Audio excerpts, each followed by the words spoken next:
Hi, best athletes. Today I'm talking with the co-host for the best list, Kristian Jack and Steven Caldwell. Thank you so much for joining me today.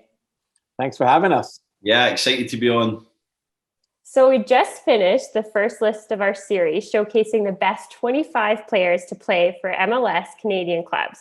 First of all, I just wanted to say awesome job on this. It was great to follow along all the way to number one. Yeah, thanks. Appreciate it, Courtney. It was great to be a part of it. We really had a lot of fun with it, didn't we, Stevie? Yeah, we certainly did. It was a great list. I don't think there was as much controversy as we were expecting, KJ. We started to see a lot of consistencies, didn't we, in some of the choices? Yeah, I think obviously that comes down to a little bit of the voting system, which we can get into in a minute with Courtney. But overall, I just had a great time with it, and it was great to see so much engagement as well. That's awesome. So we're gonna go through a couple questions to wrap up this best list and talk a little bit about what to expect next. So let's get started. So talking about how that list was created, can you walk us through how it was created and what the process was like? Yeah, I'll go first. Obviously, here at Best Athletes, we obviously want to create a platform where young players can obviously look up to people like Stevie that made it, and Stevie can bring that kind of analysis in. And what I liked about the list is that, we talked about the success stories. Some of them are playing still. Some of them are no longer playing in MLS. Everyone's got a different story that the athletes can look up to. And even though the list is done, I think those lists can forever live and in terms of people looking back and having those heroes. So I think it was really important, Stevie, that we got, lots of different people to vote across the United States and Canada to bring in some of those different demographics. So it wasn't a Toronto central list or a Montreal centric list. And I think that that's one of the reasons why it wasn't maybe as controversial, but I'll take accuracy over hyperbole any day. What do you reckon?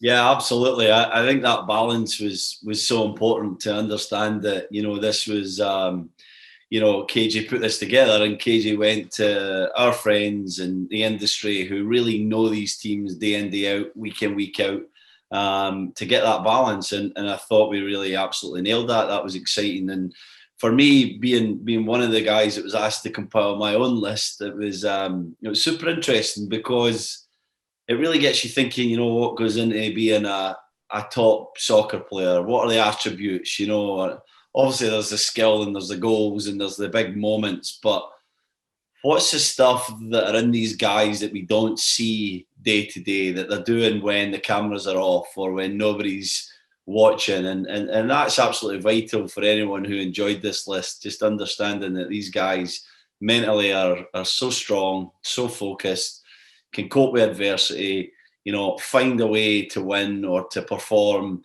no matter what the conditions are. And when I was thinking about my list, KJ, I had these sort of attributes in mind just as much as the technical and physical ones. Yeah, it's a great point, Courtney, because there's lots of different elements to what makes it being a successful athlete, and that's what Stevie talks about. He knows it better than anybody. So what it takes. And I think that's a really good point in terms of we're celebrating all of these memories of what these fans were able to look at these players and thought, oh yeah, I remember when he did this and that, but their journey to get there. And it isn't that long ago that we had no Major League Soccer teams here in this wonderful country. And yet in this short amount of time, we had all these brilliant players and more, by the way. We did a top 25, but, I had 20 ballots come in and we had over 50 players on that ballot. So it just goes to show you the vast amount of talent that we had, that we can celebrate and really, I think at Best Athletes, really be proud of it because, as I said, I think it's a pretty accurate list. And young players and anybody who's coming to our site will look at those players and think, that's what I want to become. I want to be one like that.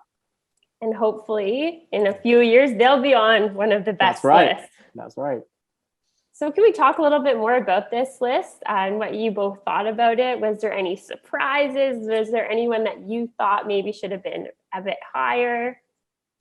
Well, Stevie and I have worked together for a long time, and we're almost two minds in one at this point. We barely disagree on anything at this point.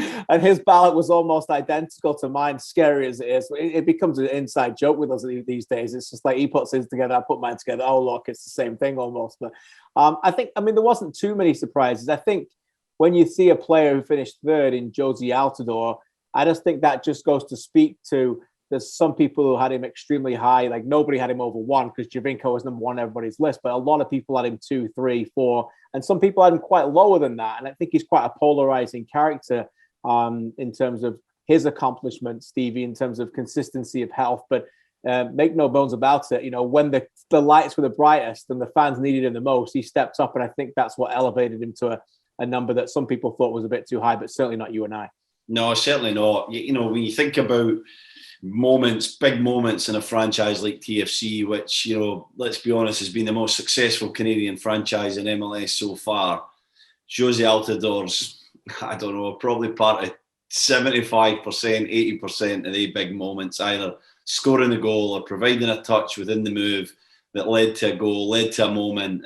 So with that in mind, he's very high up my list. And I know he's had difficult moments. I know he's struggled a little bit with injury in the last few years, but that 2017 playoffs particularly was just remarkable from him. He really was the outstanding player, and it's quite remarkable when you think about it, their best season, we're saying Altidore was the outstanding player, and yet Giovinco was top of everybody's list, and he was playing in A games as well. So when you look at it like that, I think he has to be top three for me, 100%. And maybe we'll get to it more in a minute. But the guy that was splitting them, Giovinco and Altidore, for us was Nacho Piatti, and that was for me the influence that he had in Montreal in his time there. And as a leader, as a guy who worked extremely hard, big moments, providing that sort of support for his team, made him number two for me. So when you look at the three, the things that they did, the joy that they brought us, KJ, as broadcasters, but I'm sure everybody who watched this list, pretty special. I missed two of them for sure. They're obviously not playing in Canada anymore, but hopefully Josie's got some big moments to give us. Yeah, quickly on the Piatti one as well, as I think, again, it speaks to the credibility of the list, and it's not our list, remember, it's everybody's list coming together. And I think as a nation, it's important that we stand up for what we believe in and what we think from a soccer point of view. Canada is growing more and more. We know they heavily influenced the United States in terms of the narration of Major League Soccer, the storytelling, how many people cover it down there, and many people do a great job of it. But I think if you to ask a lot of people based solely in the United States, put together this list, many people would have gone, oh, Giovinco, Altidore, Bradley. And Piatti will forever go down as being an underrated star that we know because the fans watched him closely, we covered him closely, and that's the beauty of this list. Well, the fact that there's not a lot of controversy is also a sign too, right? That the list was spot on, so that's great. So was there a lot of player interaction? Obviously, this was posted on a number of social platforms. So can you talk a little bit about the player interaction on the list? Yeah, I was really encouraged by it. I don't know about you, Stevie, but it was great to see, Lawrence Simon and Stephen Badeshaw and Mavinga getting out there and talking about it. And Patrice Bernier was locked in terms of what was going on with it as well. And I think in social media terms with the off season, you have to remember this was a countdown to the new season. Everyone was excited about the new MLS season coming as well. But I think it was great. There was nobody really clamoring to wanting to be higher. I'm sure some people would like to have been higher, but I don't think anyone took it personally. And there was some pride there, Stevie.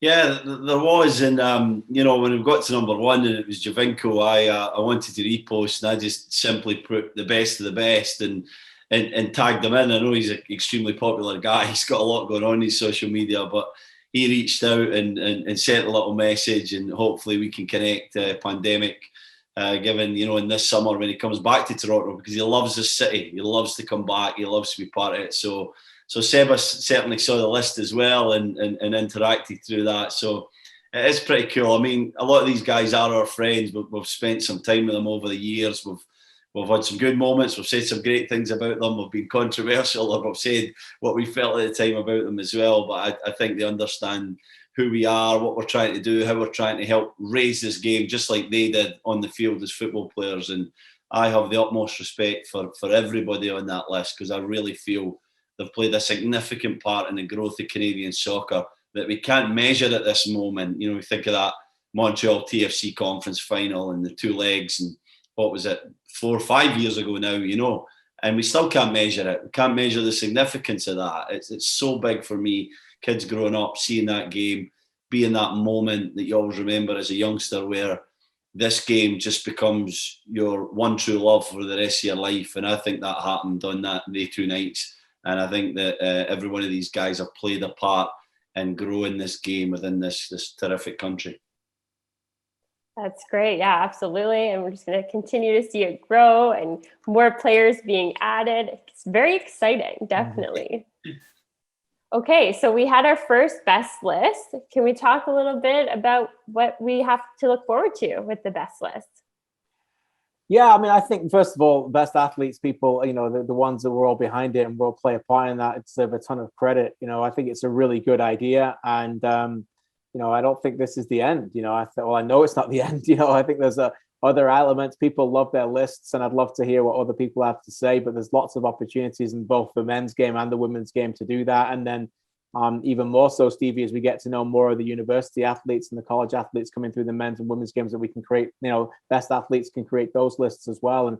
And everyone loves a good list. I was just laughing this week with the launch of Major League Soccer, and they've already got the power rankings out there. And I mean, it's just those kind of things drive me crazy personally, but everyone's buying in. Everyone's into these power rankings after game one. So, hey, whatever gets people into it. So for me, a good list is there, and we can get people behind it. And I think if people know that there's been people behind it that know the game, they'll take it seriously, then we can get more lists going and get more engagement, Stevie. Yeah, I mean, we want to hear more from you fans. What do you want to see? What do you want to hear from us? What worked? What's the exciting thing coming up? The reason that this is the best game in the world is because it brings out more passion in people than anything else, and the diversity of the people playing this game, and also the diversity and difference of opinions. It's a game of opinions. Get them out there. Let's interact. Let's chat it over. We say we agree on most things, but there is some things that we don't agree on as well, and that's why we love this game. It's so polarizing at times in terms of your team as your blood, and so we want to hear from the fans themselves what they want from us, and we'll be there to deliver because we love this game a lot, don't we, KJ? Yeah, we certainly do. And I think the fans play a big part in it, ultimately, that they can come out and they can say what they want to say. And, with the Euros coming up, might be something to do with that. And the women's game as well is a for me, a grossly underappreciated element of all the stuff that's being done in the media still today. So lots of avenues we can go to, Courtney, and we just encourage everybody coming to watch this that they can get in touch and let us know what they'd like to hear, because we can deliver it. Absolutely. So we'll put a link below here where anyone watching can fill out and provide feedback and say what they want to see in the future. Absolutely. Feedback's what makes us better. So please take the time and fill out the questionnaire or whatever the link takes you. And we'll be there and we'll be ready for the next one, KJ. Yeah, definitely. Sounds great. And again, a massive thanks to everybody at Best Athletes for helping us put this together. And a massive thanks to you for watching and listening to all the videos, and for going on there and watching. And great shout out to Ryan behind the scenes for all the work that he's done as well. And it looks really cool. And, I think that was a big part of it too, is that it was cool. And hopefully the young athletes out there watching it will have something that they can strive towards, Courtney. Absolutely. That's the goal, right? That's the goal. So thank you so much for joining me today to wrap up the best 25 players to play at the MLS Canadian Club. So we are looking forward to what comes next. Thanks, Courtney. Thank you. Welcome to the Best List, brought to you by Best Athletes, helping youth soccer players develop and get recruited, and helping coaches build better athletes and teams.